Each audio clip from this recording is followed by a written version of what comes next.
Turn it on. Leave it on America. See the music you want to see. I want my MTV. Perhaps it is the most emblematic channel of the 80s and 90s. The brand of a generation that went from radio to television.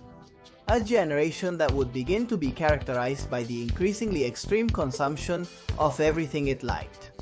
A generation that made a great collage with the past and with future expectations to generate a present that was full of noise and music videos, a lot of music videos. In a time when the internet had not yet shaped us in its image and likeness, this channel went down in history as an icon of pop culture and entertainment.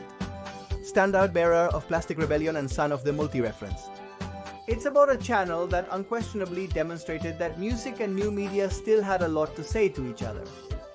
The controlled chaos of this channel would end up giving identity to millions of teenagers who didn't know they were facing a pivotal moment in humanity. You will never look at music the same way again, their advertisement said. Today we are going to talk about this channel whose motto didn't betray us and boosted the career and album sales of many artists who are now world famous. To start this journey, the zapping will take us to August 1, 1981. The day MTV was born. But before we start, I'd like you to tell me, what era of MTV did you consume? The era when it was all about music videos, or the era when reality shows began? Do you know MTV Unplugged? Which is your favorite? Where do you prefer to listen to music these days? On Spotify or on YouTube? Doesn't it bother you when you want to watch a video clip or listen to a song and find a notice saying it's blocked in your country? Now yes, let's begin. The label of one-hit wonder is used for a singer or group whose popularity or success is due solely to a single song. Let's start this story with a band that fits into this category. It was the 70s and the young Trevor Horn wanted to become a producer. But he felt frustrated because he couldn't find the ideal songs or artists to work with. As a result, he met with Jeff Downes and Bruce Gully to bring his own creations to life. The Buggles was characterized by a deliberate techno-pop sound, in tune with a strong technological and futuristic theme. At the same time, it posed a veiled criticism of modernity, the artificiality, and the falsehood of the music market. In addition, many of their topics delved into the industrialization and manipulation of the masses through advertising.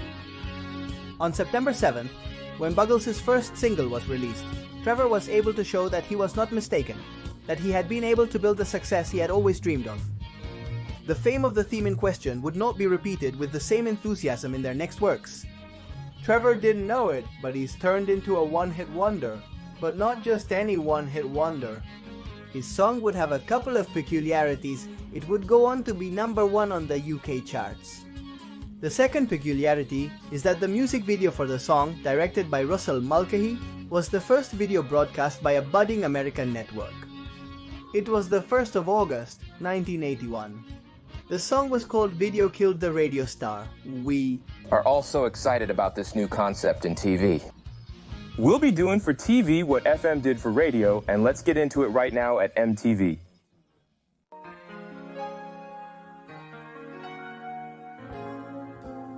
These are those songs that as soon as we hear them, we realize that we already knew them. In fact, many of you have probably even danced to it.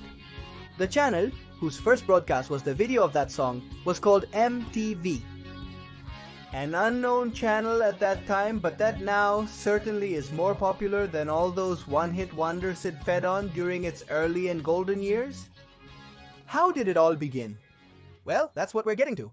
MTV was created by music producer-entrepreneur Robert W. Pittman as a channel dedicated to music videos, which was a new concept for television. By that time, there were already shows where hosts introduced bands playing live. In some way, music shows were an adaptation of what was happening on the radio. Did MTV break the mold? Its commitment to music? It was around the clock. And consequently, it sought to give more and more exposure to a format that until then seemed unexciting and almost shy. The music video. MTV's popularity sparked a music industry revolution. When MTV launched, it quickly became synonymous with reaching a vast number of households and potential customers. Everyone started looking for a way to hop on the phenomenon. Knowing that they had the advantages in negotiation, those in charge of MTV decided that they didn't have to pay fortunes to get the videos of the most popular artists. All the bands had started making videos, and many of them, the more alternative ones for example, were willing to sell their work for much less money than the big fish. Suddenly, completely unknown bands were coming to the screen. A showcase of unheard of bands had been created. MTV began to create new stars, and shortly thereafter, while being on top of the wave, generated another innovation. People could choose what to watch by calling a phone number. Thanks to this opportunity, the public had to choose. MTV, for example, was forced to broadcast videos of artists of color, as in its early days it only broadcast videos of white artists. Was MTV rebellious and inclusive? Yes. But above all, because from the start it decided to give the public what the public wanted. That ability to adapt would be noticeably absent in recent years and would bring with it the downfall. But let's not get ahead of ourselves. The leaders of MTV always knew how to sell the brand and the slogan, "I want my MTV," which would signify the opening of this station in the market. MTV! I want my MTV! I want my MTV! Call your cable company and say I want my MTV. It didn't take long for it to be played to exhaustion, which is a way of saying, because if anything characterized the youth of the 90s, it was their ability to never tire of consuming. They began using the visual of an astronaut on the moon with the MTV flag, a metaphorical way of showing that the channel was having the same impact in the world. MTV's arrival was a small step for TV, but a giant leap for culture in general, similar to the landing of the first man on the Earth's natural satellite. Producers and musicians recognized a new audience to engage.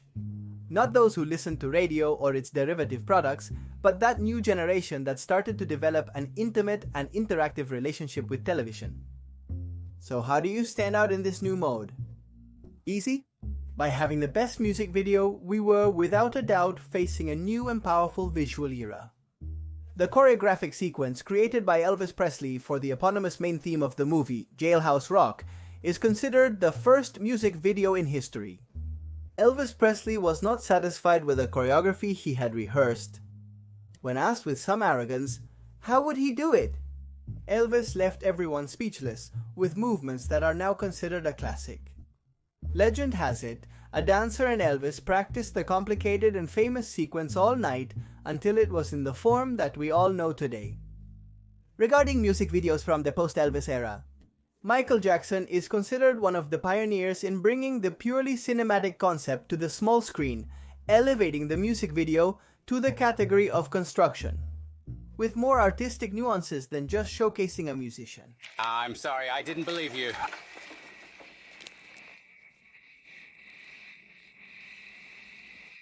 Musician, the music video became a work of art in itself, appealing to identification, breaking away from its solemn structure to be part of a constantly changing movement. Even several now recognized directors took their first steps in creating music videos, such as David Fincher, Michael Gondry, and Spike Jonze. As one might assume, MTV began to expand very quickly. By the mid-1980s, it was available throughout the United States. In addition, the European branch had already been created by 1987. In 1990, MTV arrived in Latin America with MTV Brazil.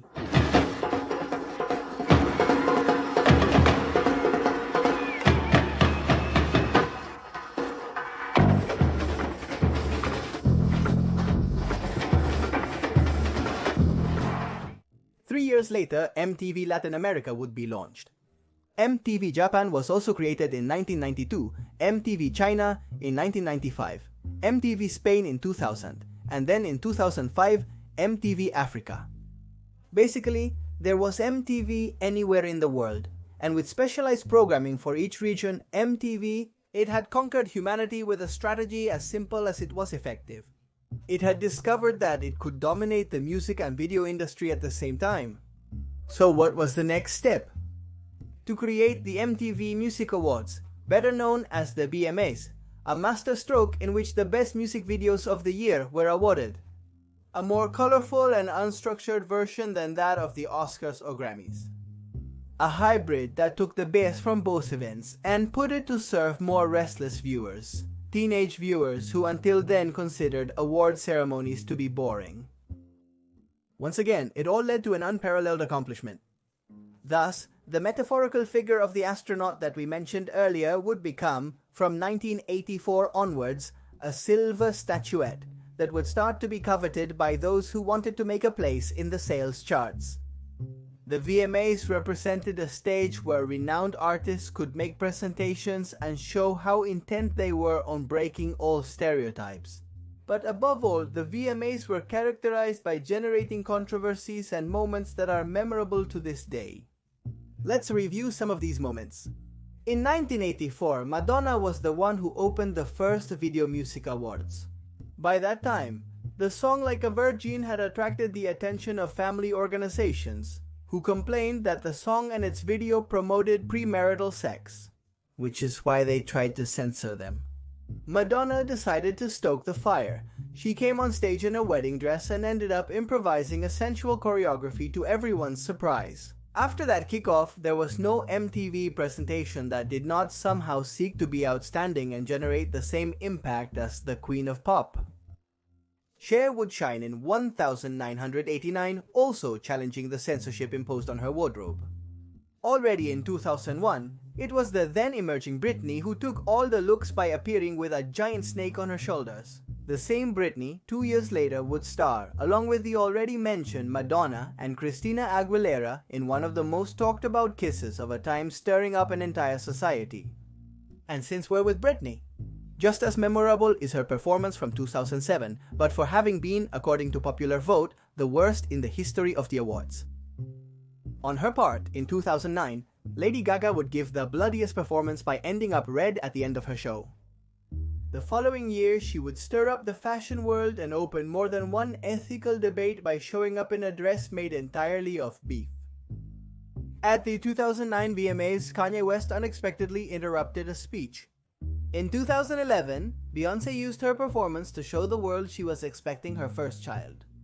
And in 2013, Miley Cyrus sought to shed her good girl image, with which she had begun her career. With a sizzling show full of erotic moments, the list goes on, but not everything in the world. MTV was loud. MTV also would have a less shiny facet, more sober but just as successful. A less noisy version, an unplugged version. The MTV Unplugged had a special boom in the 90s, and they served as a vehicle to consecrate the artists of the moment, as well as to revitalize the careers of the great already consecrated performers.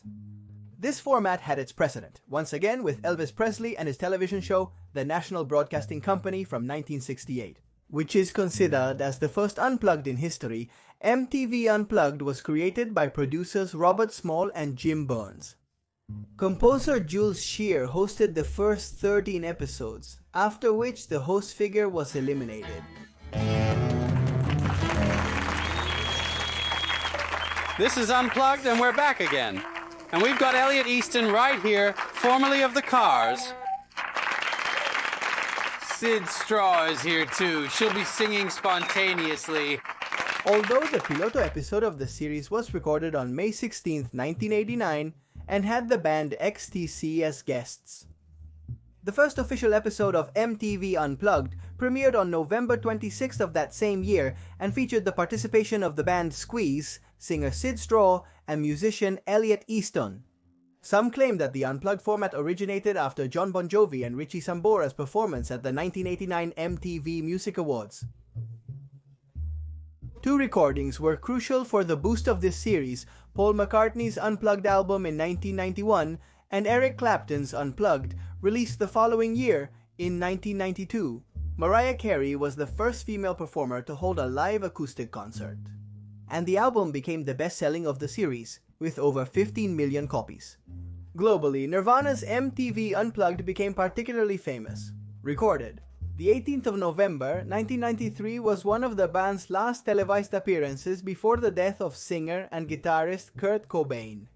Occurred in April 1994, in August 1996. The band Kiss appeared on MTV Unplugged with its original members, reunited for the first time in more than a decade and without makeup. Their performance was so impactful that they decided to embark on a world tour.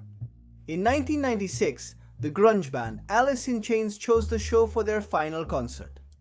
Although the lead singer Lane Staley was in poor condition due to his addiction issues, he put on a remarkable performance with the band. If you want to learn about the story of Lane Staley and Alice in Chains, I invite you to watch the video uploaded on this channel called The Day Lane Staley Died. On May 5th, 1994, Los Fabulosos Cadillacs was the first Spanish-speaking band to perform an MTV Unplugged in Miami. The first CD of an MTV Unplugged from the Latin American subsidiary would be Charly Garcia's, the first Latin Unplugged to win the Grammy Award in the Best Latin Pop Album category. It was Shakira's, where the Colombian would maximize her era of Arab dance. Renowned artists like The Cure, Pearl Jam, Oasis, Rapid Eye Movement Soda Stereo, and La Curiaquién de Valderramas appeared on the show.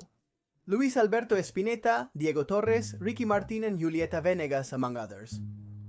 The Unplugged opened a new musical subgenre and constituted for the artists a new space in which they displayed their talent in a different and playful way. But this wasn't the last place where MTV was at the forefront. At the beginning of 2000, MTV stopped being a completely musical channel. Were they afraid of becoming stagnant? They were facing competitors who had already finished understanding the niche, and that's why they gave space to another type of programming. A programming that, once again, would make history. We could say that MTV created reality shows with the real world, and since then they have been helping the genre evolve.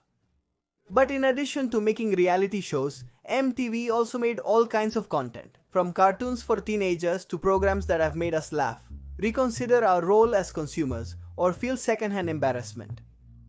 British Broadcasting Corporation and Badhead are the most well-known examples of these types of programs. Those two hysterical, clumsy, deeply honest, and sex-obsessed young men who always got into trouble due to various mix-ups were a big hit. A caricature of youth that not only laughed at the joke but celebrated it.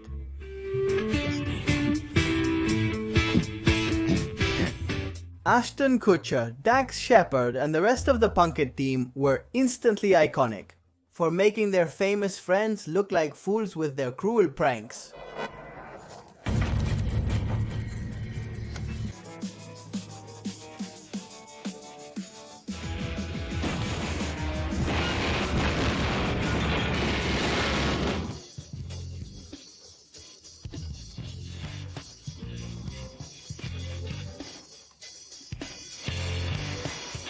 Celebrity Deathmatch, on the other hand, was a claymation show where celebrities would fight to the death in a ring.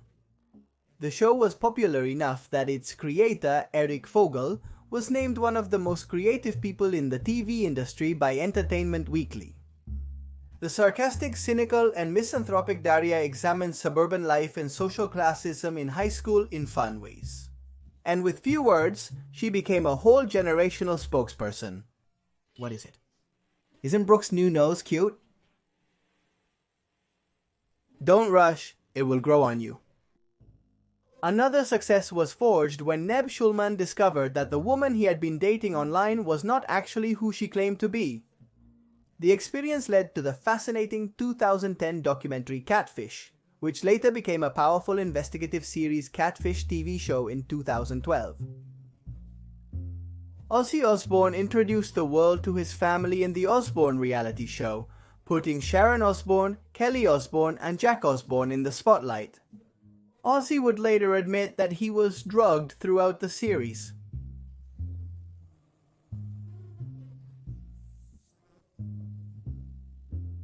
Shackles combined risque jokes, outrageous challenges, and dangerous stunts to become quite a sensation. It spawned several spin-offs and movies. MTV Diary gave a glimpse into the stars who defined their respective era. The list again is enormous. However, most analysts agree that over the years, MTV had changed so much that it had become an unclear hybrid. Ironically, its successes had helped dig its own grave.